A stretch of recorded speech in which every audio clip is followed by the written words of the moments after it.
ಶ್ರೀಗುರುಭ್ಯೋ ನಮಃ ಪರಮಗುರುಭ್ಯೋ ನಮಃ. ಶ್ರೀಮದಾನಂದತೀರ್ಥಭಗವತ್ಪಾದಾಚಾರ್ಯಗುರುಭ್ಯೋ ನಮಃ.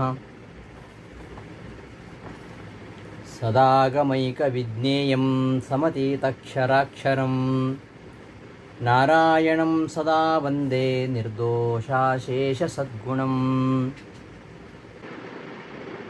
ಆಚಾರ್ಯರು ವಿಷ್ಣುತತ್ವವಿನಿರ್ಣಯದ ಮಂಗಳಾಚರಣೆಯನ್ನು ಮಾಡಿ, ಆ ಮಂಗಳಾಚರಣೆಯಲ್ಲಿ ಪ್ರಯೋಗಿಸ್ತಕ್ಕಂತಹ ಏನು ಸದಾಗಮೈಕ ವಿಜ್ಞೇಯತ್ವ, ಸಮಚಿತಕ್ಷರಾಕ್ಷರತ್ವ ಮತ್ತು ನಿರ್ದೋಷ ಅಶೇಷ ಸದ್ಗುಣತ್ವ, ಈ ವಿಶೇಷಣಗಳನ್ನೇನು ಕೊಟ್ಟಿದ್ದಾರೆ ನಾರಾಯಣನಿಗೆ, ಆ ವಿಶೇಷಣಗಳನ್ನೇ ನಾನಿಲ್ಲಿ ಸದುಕ್ತಿಗಳಿಂದ ಸಾಧನೆ ಮಾಡ್ತೇನೆ ಅಂತ ಈ ಶ್ಲೋಕದಲ್ಲಿ ಹೇಳಿದರು. ಇದರ ಮೇಲೆ ಪ್ರಶ್ನೆ ಬಂತು, ಈ ಗ್ರಂಥಕ್ಕೆ ಅನುಬಂಧ ಚತುಷ್ಟಯಗಳಿಲ್ಲ,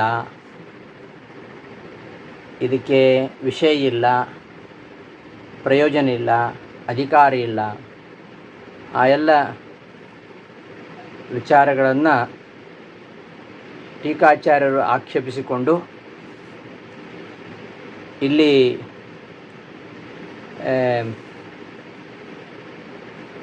ಈ ಒಂದು ಶ್ಲೋಕದಿಂದ ಅನುಬಂಧ ಚತುಷ್ಟಯಗಳನ್ನು ಹೇಳ್ತಾ ಇದ್ದಾರೆ ಎಂಬುದನ್ನು ಟೀಕೆಯಲ್ಲಿ ವಿವರಿಸಿದ್ದನ್ನು ನಾವು ಹಿಂದಿನ ಪಾಠದಲ್ಲಿ ನೋಡಿದೆವು.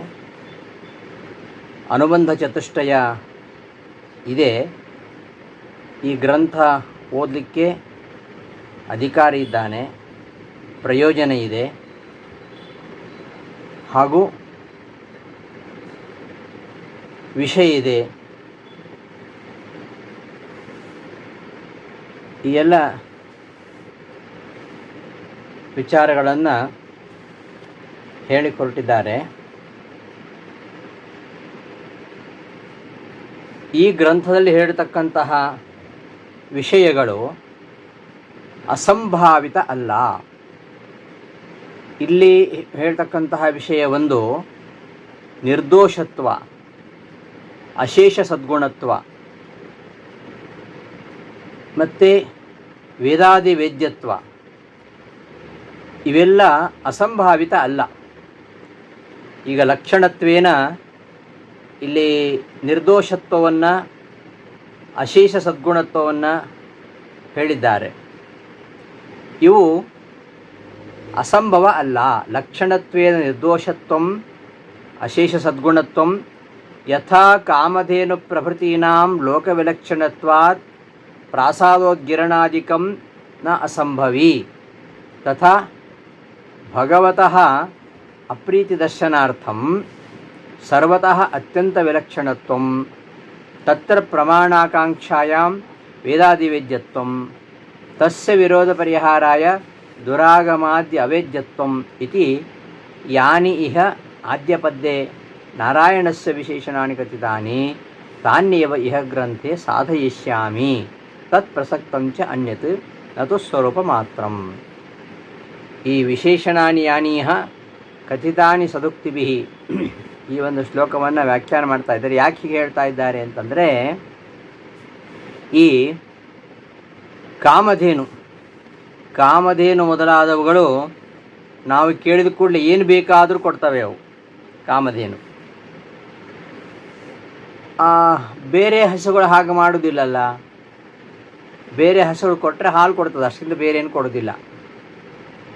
ಆದರೆ ಕಾಮಧೇನು ನಾವೇನು ಕೇಳಿದರೂ ಕೊಡುತ್ತೆ. ಅದು ಕಾಮಧೇನು ಪ್ರಭೃತೀನಾಂ ಪ್ರಾಸಾದ ಉದ್ಗಿರಣಾದಿಕಂ, ಈ ಮಹಡಿ ಮನೆ ಮೊದಲಾದವುಗಳನ್ನು ಕಾಮಧೇನು ಕೊಡುತ್ತೆ. ಅದು ಹೇಗೆ ಅಸಂಭವಲ್ಲವೋ ಹಾಗೇ ಭಗವಂತನಲ್ಲಿ ನಿರ್ದೋಷತ್ವ, ಅಶೇಷ ಸದ್ಗುಣತ್ವ ಅಸಂಭವ ಅಲ್ಲ. ನಮ್ಮಲ್ಲಿ ಇಲ್ಲ, ನಮ್ಮಲ್ಲಿ ಏನಾದರೂ ದೋಷ ಇದ್ದೇ ಇರುತ್ತೆ, ಹಾಗಾಗಿ ನಮಗೆ ಅಸಂಭವ ಅಂತ ಕಾಣುತ್ತೆ. ಮತ್ತು ನಮ್ಮಲ್ಲಿ ಅಶೇಷ ಸದ್ಗುಣಗಳು ಇಲ್ಲ. ಆದ್ದರಿಂದ ಈ ಲಕ್ಷಣವೇ ಒಂದು ಅಸಂಭಾವಿತ ಅಂತ ಭಾವಿಸಬಾರದು. ಕಾಮಧೇನು ಮೊದಲಾದವುಗಳು ಅವುಗಳು ಲೋಕ ವಿಲಕ್ಷಣಗಳಾದ್ದರಿಂದ ಅವು ಹೇಗೆ ಅಸಂಭವವಲ್ಲವೋ ಹಾಗೆ ಭಗವಂತನಲ್ಲಿಯೂ ಈ ನಿರ್ದೋಷತ್ವ, ಅಶೇಷ ಸದ್ಗುಣತ್ವ ಅಸಂಭವ ಅಲ್ಲ. ಈ ಲಕ್ಷಣಗಳು ಅಸಂಭವ ಅಲ್ಲ. ಲಕ್ಷಣತ್ವೇನ ನಿರ್ದೋಷತ್ವಂ ಅಶೇಷ ಸದ್ಗುಣತ್ವಂ, ಲಕ್ಷಣತ್ವೇನ ಹೇಳಿರತಕ್ಕಂತಹ ನಿರ್ದೋಷತ್ವ ಹಾಗೂ ಅಶೇಷ ಸದ್ಗುಣತ್ವ ಇವುಗಳು ಯಥಾ ಕಾಮಧೇನು ಪ್ರಭೃತೀನಾಂ, ಹೇಗೆ ಕಾಮಧೇನು ಮೊದಲಾದವುಗಳು ಲೋಕ ವಿಲಕ್ಷಣ ಆದ್ದರಿಂದ ಲೋಕವಿಲಕ್ಷಣವಾದ್ದರಿಂದ ಅವುಗಳ ಒಂದು ಪ್ರಾಸಾದ ಉದ್ಗಿರಣಾದಿಗಳು ಹೇಗೆ ಅಸಂಭವ ಅಲ್ಲವೋ ತಥಾ ಹಾಗೆಯೇ ಈ ಭಗವತಃ ಈ ನಿರ್ದೋಷತ್ವ ಅಶೇಷಜ್ಞತ್ವ ಇದು ಅಸಂಭವ ಅಲ್ಲ. ತತಃ ಭಗವತಃ ಅಪ್ರೀತಿ ದರ್ಶನಾರ್ಥಂ ಸರ್ವತಃ ಅತ್ಯಂತ ವಿಲಕ್ಷಣತ್ವಂ, ಇದು ಎಲ್ಲರಿಗಿಂತಲೂ ಅತ್ಯಂತ ವಿಲಕ್ಷಣವಾಗಿರುವಂಥದ್ದು. ಈ ಪರಮಾತ್ಮ ಎಲ್ಲರಂತೆಲ್ಲ, ಎಲ್ಲರಿಂದಲೂ ವಿಲಕ್ಷಣನಾಗಿದ್ದಾನೆ. ಭಗವತೋಪಿ ಇತಿ ದರ್ಶನಾರ್ಥಂ ತಥಾ ಭಗವತೋಪಿ, ಅದರಂತೆ ಭಗವಂತನ ಈ ನಿರ್ದೋಷತ್ವಾದಿಗಳು ಕೂಡ ಅಸಂಭವ ಅಲ್ಲ ಎಂಬುದನ್ನು ದರ್ಶನಾರ್ಥಂ ತೋರಿಸಲಿಕ್ಕೋಸ್ಕರವಾಗಿ ಆಚಾರ್ಯ ಹೇಳ್ತಾ ಇದ್ದಾರೆ. ಸರ್ವತಃ ಅತ್ಯಂತ ವಿಲಕ್ಷಣಂ, ಇವನು ಅತ್ಯಂತ ವಿಲಕ್ಷಣ. ಅದನ್ನೇ ಹೇಳಿದ್ದು ಸಮತೀತ ಕ್ಷರಾಕ್ಷರ ಅಂತ, ಸಮತೀತ ಕ್ಷರಾಕ್ಷರ ಅಂತ ಹೇಳಿದ್ದು ಅದನ್ನೇ, ಅತ್ಯಂತ ವಿಲಕ್ಷಣತ್ವವನ್ನು ಹೇಳಿದ್ದು. ಅಲ್ಲ, ಇವನು ಅತ್ಯಂತ ವಿಲಕ್ಷಣ, ಇವನಲ್ಲಿ ಈ ಗುಣಗಳಿವೆ ಅನ್ನೋದಕ್ಕೆ ಏನು ಪ್ರಮಾಣ? ಇತಿ ಪ್ರಮಾಣ ಆಕಾಂಕ್ಷಾಯಾಮ್, ಈ ವಿಷಯದಲ್ಲಿ ಪ್ರಮಾಣದ ಅಪೇಕ್ಷೆ ಬಂದಾಗ ವೇದಾದಿ ವೇದ್ಯತ್ವಂ, ವೇದಾದಿಗಳಿಂದ ಇವನು ವೇದ್ಯನಾಗಿದ್ದಾನೆ. ಅಲ್ಲ, ವೇದಾದಿಗಳಲ್ಲಿ ಹೀಗೆ ಹೇಳಿದ ಹಾಗೆ ಬೇರೆ ಆಗಮಗಳಲ್ಲಿ ಬೇರೆ ರೀತಿಯಲ್ಲಿ ಹೇಳಿದೆಯಲ್ಲ, ಅಂದರೆ ಆ ಆಗಮಗಳಲ್ಲಿ ಹೇಳಿರ್ಬೋದು. ಆ ಆಗಮಗಳ ವಿರೋಧನ ಪರಿಹಾರ ಮಾಡಲಿಕ್ಕೋಸ್ಕರವಾಗಿ ದುರಾಗಮಗಳಿಂದ ಇವನು ವೇದ್ಯನಲ್ಲ, ಸದಾಗಮಗಳಿಂದಲೇ ವೇದ್ಯ. ಸದಾಗಮೈಕ ವಿಜ್ಞೇಯಂ, ಸದಾಗಮಗಳಿಂದಲೇ ಇವನು ವಿಜ್ಞೇಯ ಎಂಬುದನ್ನು ತಿಳಿಸಲಿಕ್ಕೋಸ್ಕರವಾಗಿ ಯಾನಿ ಇಹ ಆದ್ಯಪದ್ಯೆ ವಿಶೇಷಣಾನಿ ಯಾನಿ ಇಹ ಕಥಿತಾನಿ ಸದುಕ್ತಿಭಿ. ಆದ್ಯ ಪದ್ಯದಲ್ಲಿ ಮೊದಲನೇ ಪದ್ಯದಲ್ಲಿ ಯಾನಿ ವಿಶೇಷಣಾನಿ, ನಾರಾಯಣನಿಗೆ ಯಾವ ವಿಶೇಷಣಗಳನ್ನು ಕಥಿತಾನಿ ನಾನು ಹೇಳಿದ್ದೇನೆಯೋ ತಾನ್ಯೇವ ಅವುಗಳನ್ನೇ ಇಹ ಈ ಗ್ರಂಥದಲ್ಲಿ ಸಾಧಯಿಷ್ಯಾಮಿ, ವಿಷ್ಣುತ್ವವಿನ ಗ್ರಂಥದಲ್ಲಿ ಅವುಗಳನ್ನೇ ನಾನು ಸಾಧಿಸ್ತಾ ಇದ್ದೇನೆ. ತತ್ ಪ್ರಸಕ್ತಂಚ ಅನ್ಯತ್, ಅದನ್ನೇ ನಾನಿಲ್ಲಿ ಸಾಧಿಸ್ತಾ ಇದ್ದೇನೆ. ಮತ್ತು ಅದಕ್ಕೆ ಸಂಬಂಧಪಟ್ಟಂತಹ ವಿಷಯಗಳು ಅವುಗಳನ್ನು ಕೂಡ ಇಲ್ಲಿ ನಾನು ಹೇಳ್ತೇನೆ. ತತ್ ಪ್ರಸಕ್ತಂಚ ಅನ್ಯತ್, ತತ್ಪ್ರಸಕ್ತಂ ಅದಕ್ಕೆ ಸಂಬಂಧಿಸತಕ್ಕಂತಹ ಅನ್ಯತ್ ಬೇರೆ ವಿಷಯಗಳನ್ನು ಕೂಡ. ಈಗ ಇಲ್ಲಿ ಈ ಮೂರು ವಿಷಯಗಳು ಪ್ರಧಾನ. ವಿಷ್ಣು ಸದಾಗಮೈಕ ವಿಜ್ಞೇಯ, ಕೇವಲ ಆಗಮಗಳಿಂದ ಮಾತ್ರ ವಿಜ್ಞೇಯ. ಅವನು ಸಮತೀತಕ್ಷರಾಕ್ಷರ, ಎಲ್ಲ ವಸ್ತುಗಳಿಗಿಂತಲೂ ವಿಲಕ್ಷಣ. ಅದರ ಜೊತೆಯಲ್ಲಿ ಅವನು ನಿರ್ದೋಷಾಶೇಷ ಸದ್ಗುಣ. ಈ ಮೂರು ಪ್ರಧಾನವಾಗಿ ಹೇಳುವಂಥದ್ದು. ತತ್ಪ್ರಸಕ್ತಂ ಇದಕ್ಕೆ ಪ್ರಸಕ್ತವಾಗಿರುವಂಥದ್ದು. ಅನ್ಯತ್ ಚ ಬೇರೆ ವಿಷಯಗಳನ್ನು ಕೂಡ. ಈಗ ವೇದ ಅಪೌರುಷೇಯತ್ವ ವಿಚಾರ ಬರುತ್ತೆ, ವೇದ ಅಪೌರುಷೇಯತ್ವ ವಿಚಾರ, ಆಮೇಲೆ ಕಾರ್ಯತಾವಾದ, ಇವೇ ಮೊದಲಾದವನ್ನು ಕೂಡ ನಾನು ಹೇಳ್ತೇನೆ. ಕೇವಲ ನತು ಸ್ವರೂಪ ಮಾತ್ರಂ, ಕೇವಲ ಆ ಪರಮಾತ್ಮನ ಸ್ವರೂಪವನ್ನು ಮಾತ್ರ ಹೇಳ್ತಾ ಇಲ್ಲ, ಅದಕ್ಕೆ ಸಂಬಂಧಿಸತಕ್ಕಂತಹ ವೇದ ಅಪೌರುಷೇಯತ್ವಾದಿ ವಿಚಾರಗಳನ್ನು ಕೂಡ ಈ ಗ್ರಂಥದಲ್ಲಿ ಹೇಳ್ತೇನೆ ಅಂತ ಮಧ್ವಾಚಾರ್ಯರು ಇಲ್ಲಿ ಪ್ರತಿಜ್ಞೆ ಮಾಡಿದ್ದಾರೆ ಈ ಶ್ಲೋಕದಲ್ಲಿ. ಆಮೇಲೆ ಒಂದು ಸಂದೇಹ ಬಂತು, ಈ ಗ್ರಂಥಗಳಿಗೆ ವಿಷಯಾದಿಗಳೇ ಇಲ್ಲ, ಅನುಬಂಧ ಚತುಷ್ಟಯಗಳಿಲ್ಲ ಅಂತ. ಅದನ್ನು ಇಲ್ಲಿ ಸ್ಪಷ್ಟಪಡಿಸ್ತಾ ಇದ್ದಾರೆ. ಏತದ್ವಿಶೇಷಣವತಿ ಚ ನಾರಾಯಣೆ ಸಂತೇವ ಅಜ್ಞಾನ ಸಂದೇಹ ವಿಪ್ರತಿಪತ್ತಯಃ. ವಿಷ್ಣುತ್ವ ವಿನಿರ್ಣಯ ಗ್ರಂಥಕ್ಕೆ ವಿಷಯ ಇಲ್ಲ, ಪ್ರಯೋಜನ ಇಲ್ಲ, ಅಧಿಕಾರಿ ಇಲ್ಲ ಅನುಬಂಧ ಚತುಷ್ಯಗಳು ಇಲ್ಲ. ಆದ್ದರಿಂದ ಈ ಗ್ರಂಥದ ಅಧ್ಯಯನಕ್ಕೆ ನಾವು ತೊಡಗಬೇಕಾದರೆ ಇವು ಯಾವುವು ಇಲ್ಲದೇ ಇರೋದ್ರಿಂದ ಈ ಗ್ರಂಥ ಅನಾರಂಭಣೀಯ. ಇಲ್ಲಿ ಪ್ರತಿಪಾದಿಸ್ತಕ್ಕಂಥ ವಿಷಯ ನಾರಾಯಣ ಬಗ್ಗೆ ನಮಗೆ ಗೊತ್ತಿದೆ.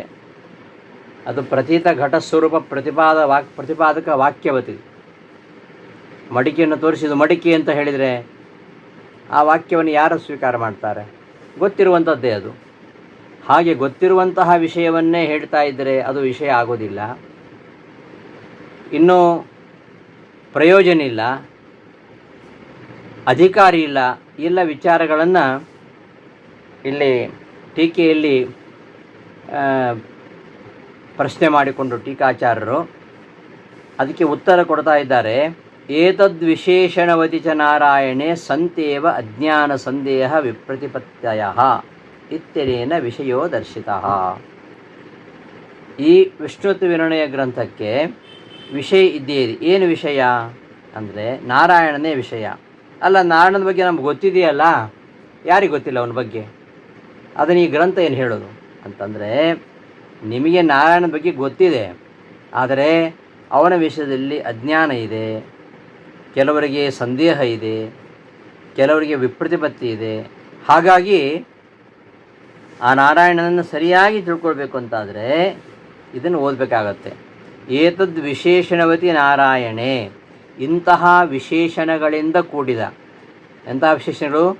ನಿರ್ದೋಷತ್ವ, ಅಶೇಷ ಸದ್ಗುಣತ್ವ, ವಿಶಿಷ್ಟನಾಗಿರತಕ್ಕಂತಹ ನಾರಾಯಣನಲ್ಲಿ ಅಜ್ಞಾನ ಸಂದೇಹ ವಿಪ್ರತಿಪತ್ತಿಗಳು ಇದ್ದೇ ಇವೆ. ಆದ್ದರಿಂದ ಈ ಅಜ್ಞಾನ ಸಂದೇಹ ವಿಪ್ರತಿಪತ್ತಿಗಳನ್ನು ಪರಿಹರಿಸಿಕೊಳ್ಬೇಕಾದ್ರೆ ಇದನ್ನು ಓದಬೇಕಾಗತ್ತೆ. ಆದ್ದರಿಂದ ಅಂತಹ ನಾರಾಯಣ ಇದಕ್ಕೆ ವಿಷಯ. ಪ್ರಕರಣಸ್ಯ ವಿಷಯೇಣ ಸಹ ಪ್ರತಿಪಾದ್ಯ ಪ್ರತಿಪಾದಕತ್ವ ಲಕ್ಷಣ ಸಂಬಂಧಶ್ಚ ಉಕ್ತಃ. ಪ್ರಕರಣಕ್ಕೂ ವಿಷಯಕ್ಕೂ ಸಂಬಂಧ ಏನು? ನಾರಾಯಣನಿಗೂ ಈ ಪ್ರಕರಣಕ್ಕೂ ಸಂಬಂಧ ಏನು ಅಂದರೆ, ನಾರಾಯಣ ಪ್ರತಿಪಾದ್ಯ, ಈ ಗ್ರಂಥ ಪ್ರತಿಪಾದಕ. ಹೀಗೆ ಪ್ರತಿಪಾದ್ಯ ಪ್ರತಿಪಾದಕತ್ವ ರೂಪವಾಗಿರತಕ್ಕಂತಹ ಸಂಬಂಧ ಅದು ಸರಿಯಲ್ಲ ಅಂತ. ನತು ಸಂಯುಕ್ತ ಹೇಳಿಬಿಟ್ರೆ ಆಯಿತಾ? ಆಗೋದಿಲ್ಲ.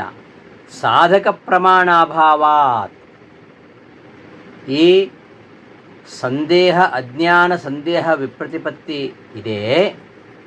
ಇಂತಹ ನಿರ್ದೋಷತ್ವ ವಿಶಿಷ್ಟ ಅಶೇಷ ಸದ್ಗುಣತ್ವ ವಿಶಿಷ್ಟ ಆಗಿರತಕ್ಕಂತಹ ನಾರಾಯಣ ವಿಷಯದಲ್ಲಿ ಅಜ್ಞಾನಾದಿಗಳಿರುವುದರಿಂದ ಅವನು ವಿಷಯ ಅಂತ ಹೇಳಿತು. ಇನ್ನು ನಾರಾಯಣ ವಿಷಯ ಆದ್ದರಿಂದ ನಾರಾಯಣನಿಗೂ ಈ ಗ್ರಂಥಕ್ಕೂ ಪ್ರತಿಪಾದ್ಯ ಪ್ರತಿಪಾದಕ ಭಾವ ಸಂಬಂಧ ಅಂತ ಹೇಳಿತು. ಅದು ಸರಿಯಲ್ಲ ಅಂತ ಒಂದು ಪ್ರಶ್ನೆ. ಮತ್ತೊಂದು, ಸತು ನಯುಕ್ತ ಸಾಧಕ ಪ್ರಮಾಣಾಭಾವ, ಸಾಧಕವಾದ ಪ್ರಮಾಣ ಇಲ್ಲ.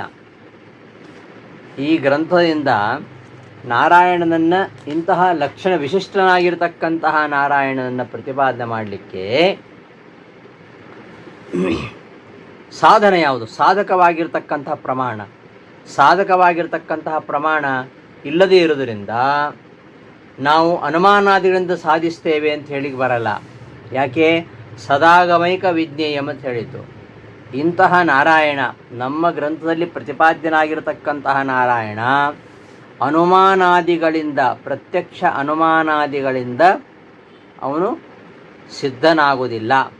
ಸದಾಗಮೈಕ ವಿಜ್ಞೇಯಂ, ಅವನು ಕೇವಲ ಆಗಮಗಳಿಂದ ಮಾತ್ರ, ಸದಾಗಮಗಳಿಂದ ಮಾತ್ರ ಗಮ್ಯ. ಇವೇ ಮೊದಲಾದ ಗುಣವಿಶಿಷ್ಟನಾಗಿರ್ತಕ್ಕಂಥವನು ಅಂತ ಈ ಅನುಮಾನದಿಂದ ಸಾಧನೆ ಮಾಡಲಿಕ್ಕೆ ಬರೋದಿಲ್ಲ. ಹಾಗೆ ಮಾಡಿದ್ರೆ ಏನಾಗುತ್ತೆ? ಸದಾಗಮಗಳಿಂದ ಮಾತ್ರ ಇವನು ಪ್ರತಿಪಾದ್ಯ ಅಂತ ಹೇಳೋದು, ವಿಜ್ಞೇಯ ಅಂತ ಹೇಳೋದು, ಆಮೇಲೆ ಅನುಮಾನಾದಿಗಳಿಂದ ಸಮರ್ಥನೆ ಮಾಡೋದು. ಕೇವಲ ಸದಾಗಮಗಳಿಂದಲೇ ಇವನನ್ನು ತಿಳ್ಕೋಬೇಕು ಅಂತ ಹೇಳೋದು, ಮುಂದೆ ಅನುಮಾನಾದಿಗಳಿಂದ ಅವನನ್ನು ಅವನು ಸಾಧನೆ ಮಾಡ್ತೇವೆ ಅಂತ ಹೇಳಿದರೆ ಅದು ಸ್ವವಚನ ವಿರೋಧವಾಗುತ್ತೆ. ಆದ್ದರಿಂದ ಸದಾಗಮಗಳಾಗಿರ್ತಕ್ಕಂತಹ ವೇದಾದಿಗಳಿಂದ ಮಾತ್ರ ಅಂತ ಹೇಳಲಿಕ್ಕೆ ಬರೋದಿಲ್ಲ. ಮೇಲಾಗಿ ವೇದಾದಿಗಳ ಪ್ರಾಮಾಣ್ಯವನ್ನು ಎಲ್ಲರೂ ಒಪ್ತಾರಾ? ಸದಾಗಮಗಳಿಂದ ನೀವು ನಾರಾಯಣನನ್ನು ಸಾಧನೆ ಮಾಡಲಿಕ್ಕೆ ಹೊರಡ್ತೀರ. ಆದರೆ ವೇದ ಪ್ರಾಮಾಣ್ಯವನ್ನು ಎಲ್ಲರೂ ಒಪ್ಕೊಳ್ತಾರಾ? ಒಪ್ಕೊಳ್ಳದೇ ಇರತಕ್ಕಂಥವ್ರನ್ನ ಕುರಿತು ನೀವು ಹೇಗೆ ಸಾಧನೆ ಮಾಡ್ತೀರಿ? ಈಗ ಬೌದ್ಧರಿದ್ದಾರೆ, ಜೈನರಿದ್ದಾರೆ, ಅವರೆಲ್ಲ ವೇದ ಪ್ರಾಮಾಣ್ಯವನ್ನು ಒಪ್ಪಿಕೊಳ್ಳೋದಿಲ್ಲ. ಆದ್ದರಿಂದ ಅವರನ್ನು ಕುರಿತು ಈ ವೇದಗಳ ಉಪನ್ಯಾಸ ಸರಿಯಾಗದೇ ಇರೋದರಿಂದ ಮತ್ತು ಹೇಗೆ ಸಾಧನೆ ಮಾಡ್ತೀರಿ ಅಂತಂದರೆ ಸದುಕ್ತಿಭಿಹಿ, ಸದಾಗಮಗಳಿಂದ, ಪ್ರತ್ಯಕ್ಷ ಅಲ್ಲ, ಅನುಮಾನ ಅಲ್ಲ, ಸದಾಗಮಗಳಿಂದ ನಾವು ಸಾಧನೆ ಮಾಡ್ತೇವೆ. ಆ ಸದಾಗಮಗಳು ಅವುಗಳು ಹೇಗೆ ಪ್ರಮಾಣ ಎಂಬುದನ್ನು ಕೂಡ ನಾವು ಮುಂದೆ ಸಾಧಿಸ್ತೇವೆ ಅಂತ ಹೇಳ್ತಿದ್ದಾರೆ. ಪ್ರಕರಣಸ್ಯ ವಿಷಯೇಣ ಸಹ ಪ್ರತಿಪಾದ್ಯ ಪ್ರತಿಪಾದಕತ್ವ ಲಕ್ಷಣ ಸಂಬಂಧಸ್ಯ ಉಕ್ತಃ. ಪ್ರತಿಪಾದ್ಯವಾಗಿರ್ತಕ್ಕಂತಹ ನಾರಾಯಣ, ಪ್ರತಿಪಾದಕವಾಗಿರ್ತಕ್ಕಂತಹ ಈ ವಿಷ್ಣು ತಿರುಣೆ ಪ್ರಕರಣಕ್ಕೆ ಸಂಬಂಧ ಏನು ಅಂದರೆ ಪ್ರತಿಪಾದ್ಯ ಪ್ರತಿಪಾದಕ ಭಾವ ಸಂಬಂಧ ಅಂತ ಹೇಳಿರಲ್ಲ, ಅದು ಸರಿಯಲ್ಲ. ಹೇಗೆ ಪ್ರತಿಪಾದನೆ ಮಾಡ್ತೀರಿ? ನಾರಾಯಣನನ್ನು ಈ ಗ್ರಂಥದಿಂದ ಹೇಗೆ ಪ್ರತಿಪಾದನೆ ಮಾಡ್ತೀರಿ? ಅದನ್ನು ಸಾಧಿಸಲಿಕ್ಕೆ ಪ್ರಮಾಣ ಯಾವುದು? ಪ್ರಮಾಣವೇ ಇಲ್ಲ. ನತಾವದ್ ಅನುಮಾನಾದಿನ, ಅನುಮಾನಾದಿಗಳಿಂದ ಸಾಧನೆ ಮಾಡ್ತೇವೆ ಅಂದರೆ ಅನುಮಾನಾದಿಗಳಿಂದ ಸಾಧನೆ ಮಾಡಲಿಕ್ಕೆ ಆಗುವುದಿಲ್ಲ. ಸದಾಗಮೈಕ ವಿಜ್ಞೇಯತ್ವಾದಿ ವಿಶಿಷ್ಟತೆಯ ನಾರಾಯಣ ಸಾಧಯಿತು ನ ಶಕ್ಯತೆ. ಸದಾಗಮೈಕ ವಿಜ್ಞೇಯತ್ವಾದಿ ವಿಶೇಷಣಗಳಿಂದ ಕೂಡಿರತಕ್ಕಂತಹ ನಾರಾಯಣನನ್ನು ನೀವು ಅನುಮಾನಾದಿಗಳಿಂದ ಸಾಧನೆ ಮಾಡಲಿಕ್ಕೆ ಬರೋದಿಲ್ಲ. ಹಾಗೆ ಮಾಡಿದ್ರೆ ಏನಾಗುತ್ತೆ? ಸ್ವವಚನ ವಿರೋಧ. ನಾವು ಆಡಿದ ಮಾತಿಗೆ ನಮ್ಮ ಮಾತಿನಿಂದಲೇ ವಿರೋಧ. ಒಮ್ಮೆ ಮೊದಲು ಏನು ಹೇಳ್ತೇವೆ? ಸದಾಗಮಗಳಿಂದ ಮಾತ್ರ ವೇದ್ಯ ಅಂತ. ಆಮೇಲೆ ಸಾಧನೆ ಮಾಡಲಿಕ್ಕೆ ಹೊರಟಾಗ ಅನುಮಾನದಿಂದ ಸಾಧನೆ ಮಾಡಲಿಕ್ಕೆ ಹೊರಡ್ತೇವೆ. ಹಾಗೆ ಹೇಳಿದಾಗ ಸ್ವವಚನ ವಿರೋಧ ಬರುತ್ತೆ.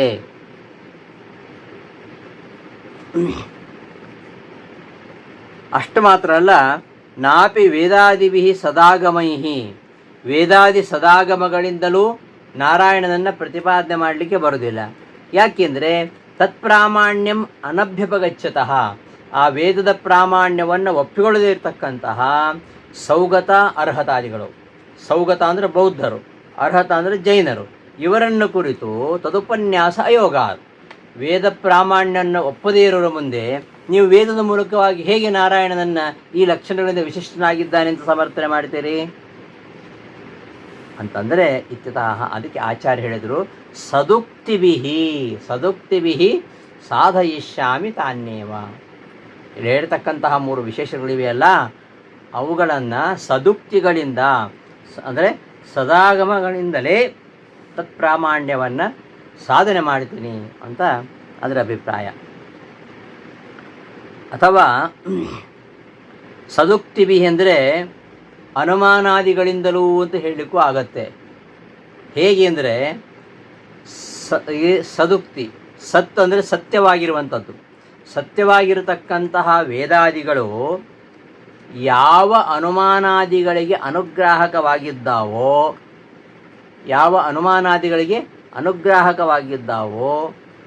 ಅಂತಹ ಯುಕ್ತಿಗಳಿಂದಲೂ ಕೂಡ ತೈರಪಿ, ಅದು ಕೂಡ ಸದಾಗಮಗಳೇ. ಸದಾಗಮ ಅನುಸಾರಿಯಾಗಿರ್ತಕ್ಕಂತಹ ಅನುಮಾನಾದಿಗಳು ಕೂಡ ಅದು ಸದಾಗಮ ಅಂತಲೇ ಆಗ್ತದೆ. ಅದು ಯಾಕಂದರೆ ಸದಾಗಮಾಃ ಸತ್ಯಃ ವೇದಾದ್ಯಾಃ ಅನುಗ್ರಾಹಿಕಾಃ ಯೇಷಾಂ ಸದಾಗಮಾಃ ಸದುಕ್ತಿಭಿಃ ಸತ್ಯಃ ಉಕ್ತಯಃ ಯೇಷಾಂ. ಸತ್ಯ ಅಂದರೆ ವೇದಾದಿಗಳೇ ಅನುಗ್ರಾಹಕವಾಗಿ ಯಾವ ಅನುಮಾನಾದಿಗಳಿವೆಯೋ ಅವುಗಳು ಕೂಡ ಸದುಕ್ತಿಗಳು ಅಂತಾಗತ್ತೆ. ಅಂತಹ ಸದುಕ್ತಿ ಅಂದರೆ ವೇದಾನುಗ್ರಹೀತವಾಗಿರತಕ್ಕಂತಹ ಯುಕ್ತಿಗಳಿಂದಲೂ ಕೂಡ ನಾನು ಸಾಧನೆ ಮಾಡ್ತೇನೆ. ವೇದಾದಿ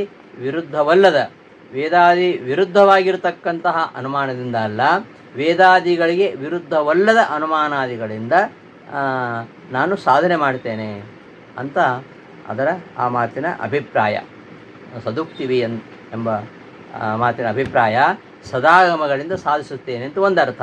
ಇನ್ನೊಂದು ಸತ್ಯ ಉಕ್ತಯ ಏಷಾಂತಾನಿ ಸದುಕ್ತೀನಿ ತೈಹಿ ಸದುಕ್ತಿಭಿ ಅಂದರೆ ಸತ್ಯ ಅಂದರೆ ವೇದಾದಿಗಳೇ ಉಕ್ತಯ ಅನುಗ್ರಾಹಿಕಾ ಏಷಾಂತೆ, ವೇದಾದಿಗಳೇ ಯಾವ ಉಕ್ತಿಗಳಿಗೆ ಅನುಗ್ರಾಹಕವಾಗಿವೆಯೋ ಅವುಗಳು ಸದುಕ್ತಿಗಳು, ಅಂದರೆ ಅನುಮಾನಾದಿಗಳು ಕೂಡ ಆಗ್ತವೆ. ಅಂತಹ ಸದುಕ್ತಿಗಳಿಂದಲೂ ನಾನು ಇವುಗಳನ್ನು ಸಾಧಿಸ್ತೇನೆ. ಸದಾಗಮೈಕ ವಿಜ್ಞೇಯಂ ಇತಿ ಚ ವೇದಾದಿ ವಿರುದ್ಧ ಅನುಮಾನಾದಿ ಅವೇದ್ಯತ್ವಮೇವ ಉಕ್ತಂ ಇತಿ ಹೃದಯಂ. ಇಲ್ಲಿ ಸದಾಗಮೈಕ ವಿಜ್ಞೇಯಂ ಅಂತ ಹೇಳುವಾಗ ವೇದಾದಿಗಳಿಗೆ ಯಾವುದು ವಿರುದ್ಧವಾಗಿದೆಯೋ ಅಂಥವುಗಳಿಂದ ಅವನು ವೇದ್ಯನಲ್ಲ ಅಂತಲೇ ಅದರ ಅಭಿಪ್ರಾಯ. ವೇದಾದಿಗಳಿಂದ ಮಾತ್ರ ಅವನು ವೇದ್ಯ ಅಂತ ಅದರ ಅಭಿಪ್ರಾಯ ಏನು ಅಂದರೆ, ಬರೀ ವೇದಾದಿಗಳು ಮಾತ್ರ ಅಲ್ಲ, ವೇದಾನುಗ್ರಹೀತವಾಗಿರತಕ್ಕಂತಹ ಯುಕ್ತಿಗಳಿಂದಲೂ ಕೂಡ ಅದು ಮುಂದೆ ಹೇಳ್ತಾರೆ. ಸದಾಗಮ ಅಂದರೆ ಯಾವುದ್ಯಾವುದು ಮುಂದೆ ಹೇಳ್ತಾರೆ. ಅಂತಹ ಸದಾಗಮಗಳಿಂದ ಮಾತ್ರ ಇವನು ವಿಜ್ಞೇಯ. ಅಂದರೆ ವೇದಾದಿ ವಿರುದ್ಧವಾಗಿರತಕ್ಕಂತಹ ಯಾವ ಅನುಮಾನಾದಿಗಳಿವೆಯೋ ಅಂತಹ ಅನುಮಾನಾದಿಗಳಿಂದ ವೇದ್ಯನಲ್ಲ, ವೇದಾನುಗೃಹೀತವಾಗಿರತಕ್ಕಂತಹ ಯುಕ್ತಿಗಳಿಂದ ಇವನು ವೇದ್ಯ ಅಂತ ಸದುಕ್ತಿವಿ ಎನ್ನುವ ಆಚಾರ ಮಾತಿನ ಅಭಿಪ್ರಾಯ. ಕ್ರಮಾತ್, ಕ್ರಮವಾಗಿ ಹೇಳ್ತೇನೆ, ಒಂದೊಂದೇ. ಮೊದಲು ಸದಾಗಮೇಕ ವಿಜ್ಞೇಯತ್ವ ಹೇಳ್ತಾರೆ, ಆಮೇಲೆ ಸಮಜಿತಕ್ಷರಾಕ್ಷರತ್ವ ಹೇಳ್ತಾರೆ, ಕೊನೆಗೆ ನಿರ್ದೋಷಾಶಿ ಸದ್ಗುಣತ್ವ ಹೇಳ್ತಾರೆ. 3 ಪರಿಚ್ಛೇದ ಮಾಡಿಕೊಂಡಿದ್ದಾರೆ. ಮೊದಲನೇ ಪರಿಚ್ಛೇದದಲ್ಲಿ ಪರಮಾತ್ಮ ಕೇವಲ ಸದಾಗಮಗಳಿಂದ ಮಾತ್ರ ವಿಜ್ಞೇಯ ಅಂತ ಹೇಳ್ತಾರೆ. ಎರಡನೇ ಪರಿಚ್ಛೇದದಲ್ಲಿ ಅವನು ಎಲ್ಲರಿಗಿಂತಲೂ ವಿಲಕ್ಷಣನಾಗಿದ್ದಾನೆ, ಕ್ಷರಾಕ್ಷರನನ್ನು ಅವನು ಮೀರಿಸಿ ನಿಂತಿದ್ದಾನೆ, ಸರ್ವೋತ್ತಮನಾಗಿದ್ದಾನೆ ಎಂಬ ವಿಚಾರವನ್ನು ಎರಡನೇ ಪರಿಚ್ಛೇದದಲ್ಲಿ ಹೇಳ್ತಾರೆ. ಮೂರನೇ ಪರಿಚ್ಛೇದದಲ್ಲಿ ಅವನಲ್ಲಿ ಯಾವ ದೋಷಗಳಿಲ್ಲ, ಅವನಲ್ಲಿ ಗುಣಗಳೇ ತುಂಬಿವೆ ಎಂಬ ವಿಚಾರವನ್ನು ಮೂರನೇ ಪರಿಚ್ಛೇದದಲ್ಲಿ ಹೇಳ್ತಾರೆ. ಕ್ರಮವಾಗಿ. ಯಾಕೆ ಕ್ರಮವಾಗಿ ಅಂದರೆ ಮಂದಾನ ಮನಸ್ಸಮಾಧಾನಾಯ, ಮಂದರಿಗೆ ಮನಸ್ಸಿಗೆ ಹೋಗಬೇಕದು, ಅವ್ರಿಗೆ ಅರ್ಥ ಆಗಬೇಕು. ಇಲ್ಲದೆ ಹೋದರೆ ಅನ್ಯಥಾ ಕುತ್ರ ಕಿಂ ಸಾಧಿತಂ, ಎಲ್ಲಿ ಏನು ಸಾಧನೆ ಮಾಡಿದರು ಗೊತ್ತೇ ಆಗಲಿಲ್ಲ ಅಂತ ಮಂದರು ವ್ಯಾಕುಲರಾಗ್ತಾರೆ. ಅನ್ಯಥಾ ಇಲ್ಲದೆ ಹೋದರೆ ಕುತ್ರ ಕಿಂ ಸಾಧಿತಂ, ಎಲ್ಲಿ ಯಾವುದನ್ನು ಆಚಾರ್ಯರು ಸಾಧನೆ ಮಾಡಿದರು ಇತಿ ಮಂದಾಹ ವ್ಯಾಕುಲಾಹ ಸ್ಯುಹು, ಮಂದರು ವ್ಯಾಕುಲರಾಗ್ತಾರೆ. ಅದಕ್ಕೋಸ್ಕರವಾಗಿ ನಿರ್ದೇಶಕ್ರಮ ಇವ ಅತ್ರ ವಿವಕ್ಷಿತಃ ನತು ಆಕಾಂಕ್ಷಾಕ್ರಮ. ಇಲ್ಲಿ ಹೇಳಿದ್ದು ಸದಾಗಮೈಕ ವಿಜ್ಞೇಯಂ ಸಮಜಿತಕ್ಷರಾಕ್ಷರಂ ನಾರಾಯಣಂ ಸದಾ ಒಂದೇ ನಿರ್ದೋಷಾಶಿ ಸದ್ಗುಣಂ, ಇದೇ ಕ್ರಮದಲ್ಲಿ ಸಾಧನೆ ಮಾಡ್ತಾ ಹೋಗ್ತಾರೆ. ಆದರೆ ಆಕಾಂಕ್ಷಾಕ್ರಮ ಹೇಗಿದ್ದದ್ದು, ಮೊದಲು ಆಚಾರ್ಯರು ಪರಮಾತ್ಮ ನಿರ್ದೋಷ ಅಶೇ ಸದ್ಗುಣ ಅಂತ ಹೇಳಿದರು. ಅಂತಹ ವ್ಯಕ್ತಿ ಇರಲಿಕ್ಕೆ ಸಾಧ್ಯನಾ ಅಂದರೆ ಅವನು ಲೋಕವಿಲಕ್ಷಣನಾಗಿದ್ದಾನೆ ಅಂತ ಸಮಜಿತಕ್ಷರಾಕ್ಷರತ್ವ ಅಂತ ಆಮೇಲೆ ಹೇಳಿದರು. ಕ್ಷರಾಕ್ಷರನಾಗಿರತಕ್ಕಂಥ ಈ ವ್ಯಕ್ತಿಯನ್ನು ಹೇಗೆ ತಿಳ್ಕೊಳ್ಳೋದು ಅಂದರೆ ಸದಾಗಮಗಳಿಂದ ತಿಳ್ಕೊಳ್ಬೇಕು ಅಂತ. ಹೀಗೆ ವ್ಯುತ್ಕ್ರಮವಾಗಿ ಅಲ್ಲಿ ಬಂದದ್ದು. ಆದರೆ ಮುಂದೆ ಹೇಳುವಾಗ ಏನು ಮಾಡ್ತಾರಂದರೆ, ಈ ನಿರ್ದೇಶ ಕ್ರಮವೇ ಶ್ಲೋಕದಲ್ಲಿ ಮಂಗಳಾಚರಣೆಯಲ್ಲಿ ಯಾವ ಕ್ರಮದಲ್ಲಿ ನಾರಾಯಣದ ಬಗ್ಗೆ ಹೇಳ್ತಾ ಇದ್ದಾರೆ ಅದೇ ಕ್ರಮದಲ್ಲಿ ಇಲ್ಲಿ ಹೇಳ್ಕೊಂಡು ಹೋಗ್ತಾರೆ. ಅದೇ ವಿವಕ್ಷಿತ ಹೊರತು ಆಕಾಂಕ್ಷಾಕ್ರಮ ಅಲ್ಲ. ಆಕಾಂಕ್ಷಾಕ್ರಮ ಅಂದರೆ ಇಲ್ಲಿ ನಿರ್ದೋಷಾಶಿ ಸದ್ಗುಣತ್ವ ಹೇಳಿದ ಕೂಡಲೇ ಅಂತಹ ಒಬ್ಬ ವ್ಯಕ್ತಿ ಇದ್ದಾನ ಅಂತ ಸಂದೇಹ ಬಂದಾಗ ಅದಕ್ಕೋಸ್ಕರವಾಗಿ ಆಚಾರ್ಯ ಹೇಳಿದ್ದು ಸಮಜಿತ ಕ್ಷರಾಕ್ಷರಂ.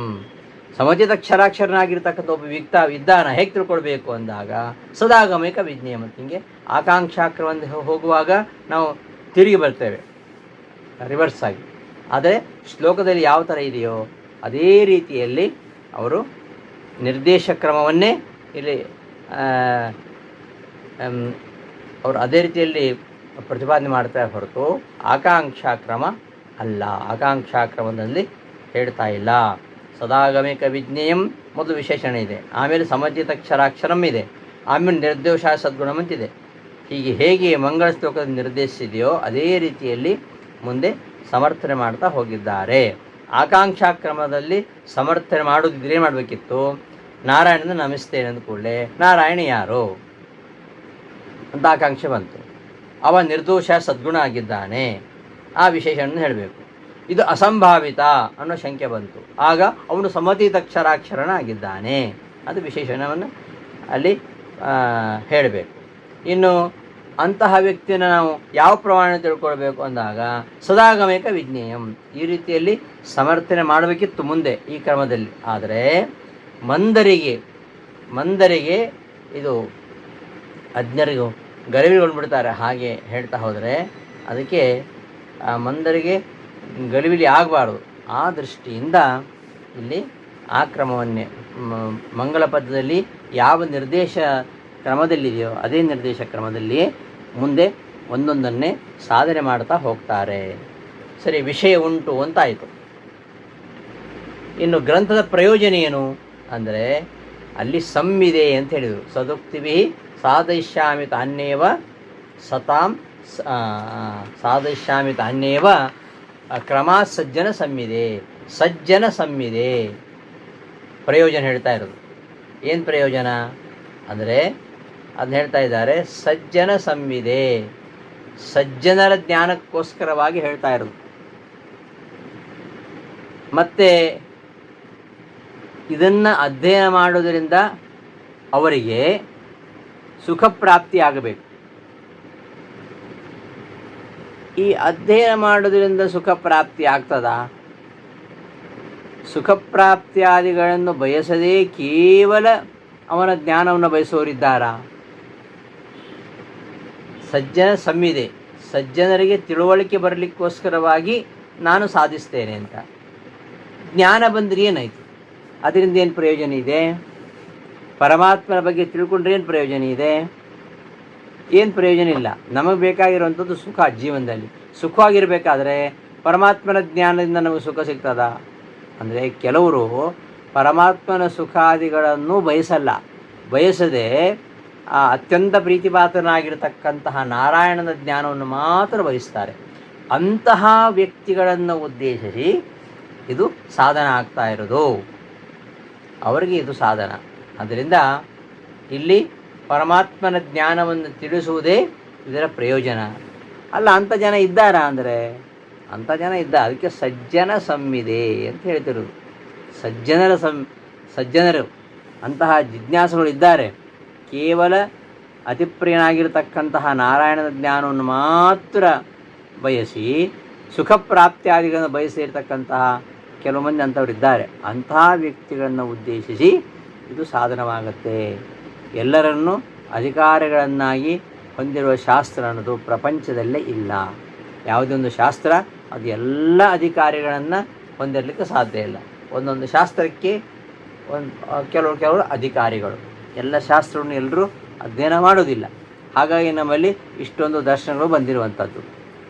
ಆದ್ದರಿಂದ ಸಜ್ಜನ ಸಂವಿದೆ, ಸಜ್ಜನರ ಒಂದು ಜ್ಞಾನಕ್ಕೋಸ್ಕರವಾಗಿ ನಾನು ಇದನ್ನು ಮಾಡ್ತಾ ಇದ್ದೀನಿ. ಅದ್ಮೇಲೆ ಪ್ರಶ್ನೆ, ನಾನು ನವ್ಯುತ್ಪಾದ್ಯಾರ್ಥ ಸಂವಿತ್ ಮಾತ್ರಂ ಪ್ರಯೋಜನಂ ಸುಖ ದುಃಖಾವಾಪ್ತಿ ಹಾನ್ಯೋ ಅನ್ಯತರತ್ವಾಭಾವಾತ್. ಈಗ ಪ್ರಯೋಜನ ಅಂದರೆ ಏನಾಗಿರಬೇಕು? ಅದು ನಮಗೆ ಸುಖವನ್ನುಂಟು ಮಾಡುವಂಥದ್ದು. ದುಃಖ ಹಾನಿ, ಸುಖ ಪ್ರಾಪ್ತಿ, ದುಃಖ ಹಾನಿ, ಇದುವೇ ಎಲ್ಲರಿಗೂ ಇರತಕ್ಕಂಥ ಮುಖ್ಯ ಪ್ರಯೋಜನ. ಇದರಿಂದ ಸುಖ ಹಾನಿ, ಸುಖ ಅವಾಪ್ತಿಯೂ ಇಲ್ಲ, ದುಃಖ ಹಾನಿಯೂ ಇಲ್ಲ. ಅನ್ಯತರತ್ವ ಅಭಾವಾತ್, ಸುಖ ಅವಾಪ್ತಿಯಾಗಲಿ ದುಃಖ ಹಾನಿಯಾಗಲಿ ಇದರಿಂದ ಪ್ರಯೋಜನ ಬರುವಂಥದ್ದಲ್ಲ.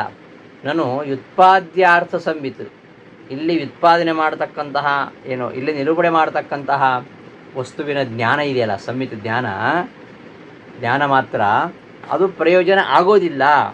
ಯಾಕೆ ಅಂದರೆ ಇಂತಹ ಜ್ಞಾನವನ್ನು ಗಳಿಸಿದಾಗ ನಮ್ಮ ಸುಖ ಪ್ರಾಪ್ತಿ ಆಗಬೇಕು, ದುಃಖ ನಿವೃತ್ತಿ ಆಗಬೇಕು. ಈ ಜ್ಞಾನದಿಂದ ನಮಗೆ ಸುಖ ಪ್ರಾಪ್ತಿ ಆಗುವುದಿಲ್ಲ, ಅನಿಷ್ಟ ನಿವೃತ್ತಿಯು ದುಃಖ ಹಾನಿಯೂ ಆಗೋದಿಲ್ಲ.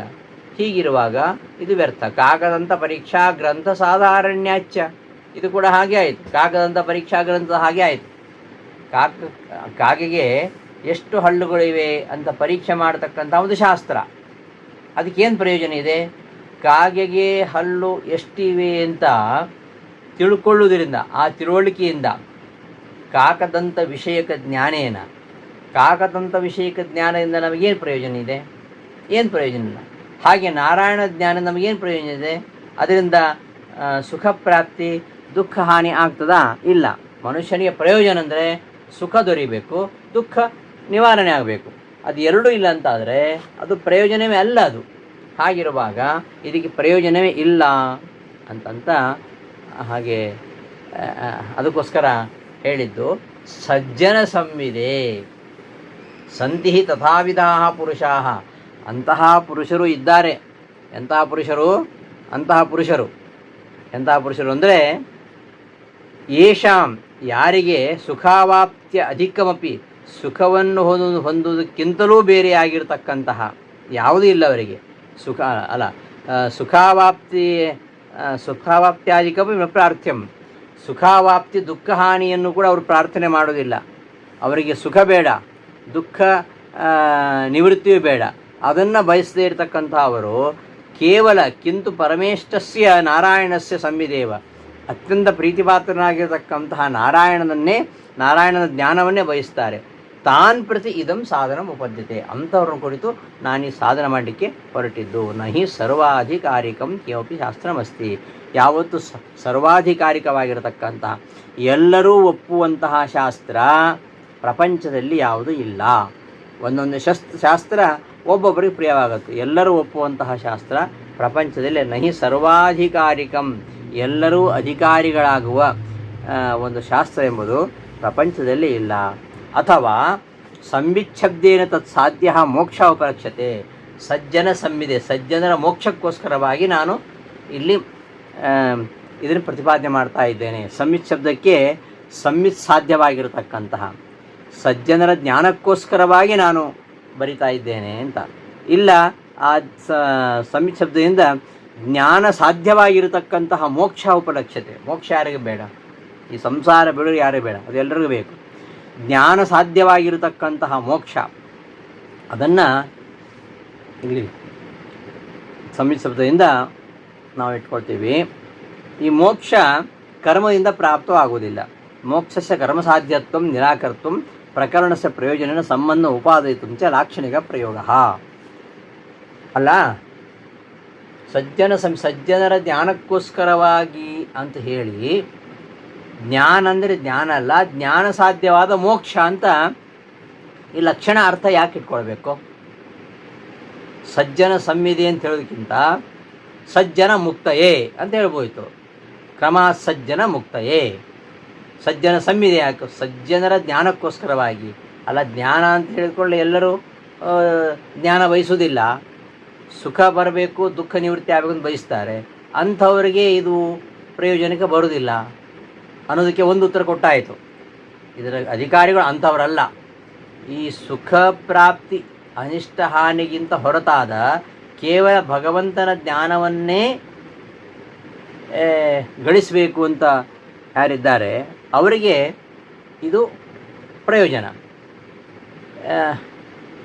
ಯಾರು ಬೇರೆ ಪ್ರಯೋಜನ ಬಯಸ್ತಾರೋ ಅವರಿಗೆ ಇದು ಪ್ರಯೋಜನ ಆಗೋದಿಲ್ಲ ಅಂತ ಒಂದು ರೀತಿ ಸಮಾಧಾನ ಕೊಟ್ಟಾಯಿತು. ಇನ್ನೊಂದು ರೀತಿ ಸಮಾಧಾನ ಏನಂದರೆ, ಸಜ್ಜನ ಸಂವಿದೆ ಅನ್ನೋದಕ್ಕೆ ಸಜ್ಜನರ ಜ್ಞಾನ ಸಾಧ್ಯವಾದ ಮೋಕ್ಷಕ್ಕೋಸ್ಕರವಾಗಿ, ಜ್ಞಾನ ಸಾಧ್ಯವಾದ ಸಂವಿತ್ ಶಬ್ದ ತತ್ಸಾಧ್ಯ ಮೋಕ್ಷ ಉಪಲಕ್ಷ್ಯತೆ, ಸಂವಿತ್ ಸಾಧ್ಯವಾದ ಮೋಕ್ಷಕ್ಕೋಸ್ಕರವಾಗಿ ನಾನು ಇದನ್ನು ಸಾಧನೆ ಮಾಡ್ತಾ ಇದ್ದೇನೆ.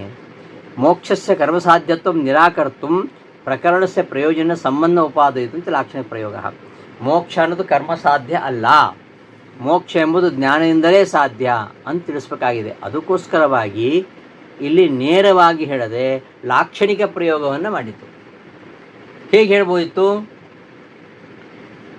ಕ್ರಮ ಸಜ್ಜನ ಮುಕ್ತ ಅಂತ ಹೇಳ್ಬೋದಿತ್ತು. ಯಾಕೆ ಹಂಗೆ ಹೇಳಲಿಲ್ಲ? ಸಜ್ಜನ ಸಂವಿದೆ, ಸಜ್ಜನ ಜ್ಞಾನಕ್ಕೋಸ್ಕರವಾಗಿ. ಜ್ಞಾನ ಅಂದ್ರೇನು? ಜ್ಞಾನ ಸಾಧ್ಯವಾದ ಮೋಕ್ಷಕ್ಕೋಸ್ಕರವಾಗಿ ಅಂತ ನೇರವಾಗಿ ಹೇಳ್ಬೋಯ್ತಲ್ಲ. ಅಂದರೆ ಲಾಕ್ಷಣಿಕ ಪ್ರಯೋಗ. ಲಾಕ್ಷಣಿಕ ಪ್ರಯೋಗ ಯಾಕೆ? ಗಂಗಾಯಾಮ್ ಘೋಷಃ, ಗಂಗೆಯಲ್ಲಿ ಹಳ್ಳಿ ಇದೆ ಅಂತ ಹೇಳ್ತಾರೆ. ಗಂಗೆಯಲ್ಲಿ ಹಳ್ಳಿ ಇರತ್ತಾ? ಗಂಗೆಯಲ್ಲಿ ಹಳ್ಳಿ ಇಲ್ಲ. ಗಂಗಾ ತೀರೆ ಘೋಷ ಅಂತ ಅರ್ಥ. ಅದಕ್ಕೆ ಗಂಗಾಯಾಮ್ ಘೋಷ ಅಂದರೆ ಗಂಗೆಯಲ್ಲಿ ಹಳ್ಳಿ ಇದೆ ಅಂತಲ್ಲ, ಗಂಗಾ ತೀರದಲ್ಲಿ ಹಳ್ಳಿದೆ ಅಂತ. ಗಂಗಾ ತೀರದಲ್ಲಿ ಹಳ್ಳಿದೆ ಅಂತ ಪ್ರಯೋಗ ಮಾಡೋದಲ್ಲ, ಗಂಗಾಯಾಮ್ ಘೋಷ ಅಂತ. ಗಂಗೆಯಲ್ಲಿ ಹಳ್ಳಿದೆ ಅಂತ ಯಾಕೆ ಹೇಳಬೇಕು ಅಂದರೆ, ಅಷ್ಟು ಗಂಗಾ ನದಿಯ ತೀರದಲ್ಲಿ ಇದೆ, ಅಷ್ಟು ಪಾವನವಾಗಿದೆ, ಅಷ್ಟು ಪವಿತ್ರವಾಗಿದೆ, ಅಷ್ಟು ತಣ್ಣಗಿದೆ ಎಂಬುದನ್ನು ತಿಳಿಸ್ಲಿಕ್ಕೋಸ್ಕರವಾಗಿ ಅಲ್ಲಿ ಲಾಕ್ಷಣಿಕ ಪ್ರಯೋಗ.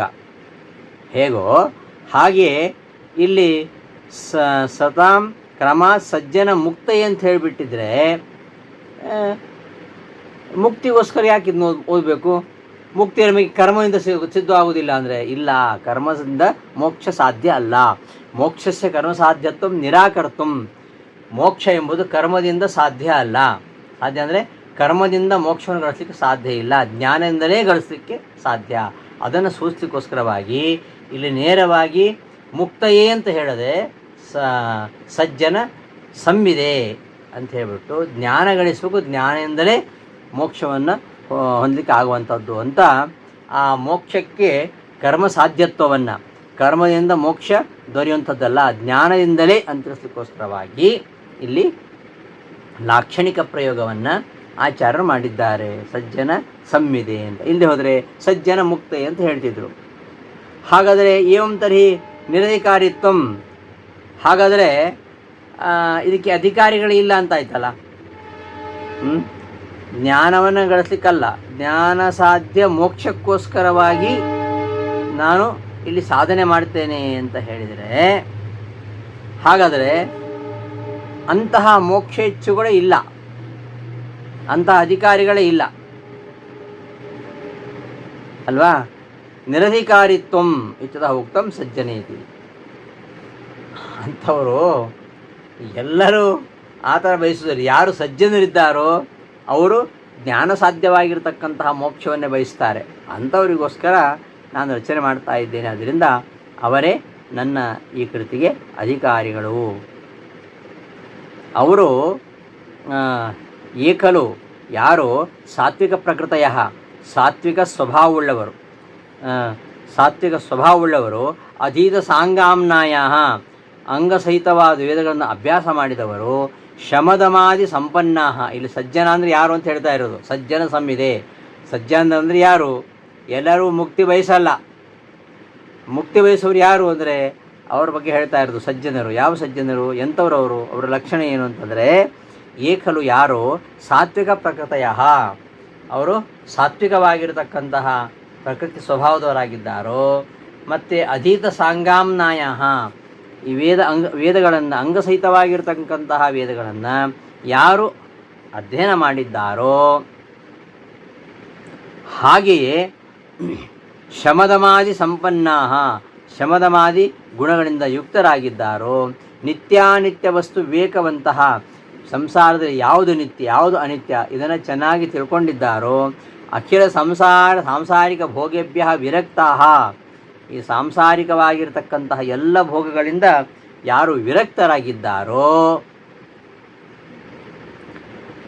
ಅಂತಹ ಮುಮುಕ್ಷವಃ, ಮೋಕ್ಷವನ್ನು ಬಯಸ್ತಕ್ಕಂಥವರು ಯಾರಿದ್ದಾರೆ, ತೇಷಾಂ ಸಂವಿದೆ, ಅವರ ಜ್ಞಾನಕ್ಕೋಸ್ಕರವಾಗಿ ಭಗವತ್ ಸಂವಿಧೇಕ ಸಾಧ್ಯತ್ವಾತ್ ಮೋಕ್ಷಸ್ಯ, ಮೋಕ್ಷ ಅನ್ನೋದು ಭಗವತ್ ಸಂವಿಧೇಕ ಸಾಧ್ಯತ್ವಾತ್, ಪರಮಾತ್ಮ ಜ್ಞಾನ ತತ್ವಜ್ಞಾನದಿಂದ ಮಾತ್ರ ಮೋಕ್ಷ ದೊರೆಯುವಂತಾದ್ದರಿಂದ ಅವರೆಲ್ಲ ತಾಮೇವ ಅರ್ಥಯಂತೆ, ಅವರು ಬೇರೆ ಎಲ್ಲವನ್ನು ಬಿಟ್ಟು ಅವರು ಅದನ್ನೇ ಬಯಸ್ತಾರೆ. ಯಾವುದನ್ನು? ಜ್ಞಾನವನ್ನೇ ಬಯಸ್ತಾರೆ.